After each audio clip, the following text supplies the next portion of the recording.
চুপ থাকার অভ্যাস করেন, সবসময় কথা বলতে হবে না, মাঝে মাঝে চুপ থাকার অভ্যাস করেন।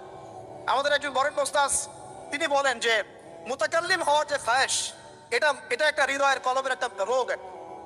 মুতাকাল্লিম হওয়ার যে খায়েশ মানুষের মধ্যে থাকে যে আমাকে সব বিষয়ে কথা বলতে হবে, এটা অন্তরের একটা রোগের নাম। তো এটা যদি একটা ইবাদত হয় তাহলে সিরাতের সুন্নতে আসতে হবে, আমরা এগ্রিত,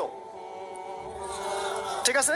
এখন দ্বিতীয় কথা হচ্ছে 3 নম্বর শর্তটা আরো ডেঞ্জারাস, সেটা হচ্ছে রিজিক হালাল হতে হবে।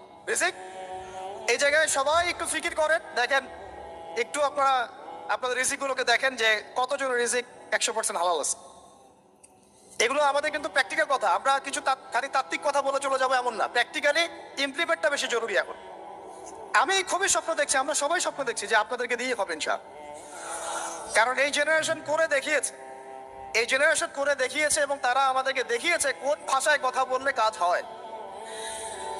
এতদিন তো আমরা বলে আসতাম, তো এই ভাষার কথা বললে আপনারা আমাদেরকে অনেক ট্যাগ দিতেন, ঠিক আছে। দেখেন, জালেম জুলুম করলো, মাজলুম দাঁড়ায় গেল, এই তো জালেম জুলুম করলো, মাজলুম দাঁড়ায় গেল প্রতিবাদের জন্য, প্রতিবাদের ভাষায়। আপনারা আমাকে বলেন তো, জালেমের বিরুদ্ধে মাজলুম যখন দাঁড়িয়েছে তারা কি খালি হাতে দাঁড়িয়েছিল?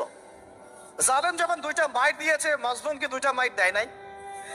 জালেমদের অনেকে যখন মাজলুমদের অনেককে শহীদ করেছে, তো জালেমদের দলেও কি কিছু মানুষ মারা যায় নাই? তো এটা কি একটা কনফ্লিক্ট হয়নি রাস্তাঘাটে?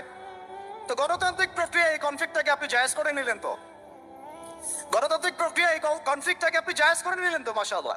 নেহাত শব্দ বলি আপনি আমার দিকে তেড়ে আসেন, বিষয়টাই না সেম সেম বিষয়, একই বিষয়। আপনি জালেমের এগেইনস্টে দাঁড়াইছেন, মাজলুম জুলুমের শিকার হতে হতে হতে আমাদের ভাই আবু সাইদ জীবন দিল, মুগ্ধরা জীবন দিল, সবার একটা সিম্পেথি তৈরি হলো।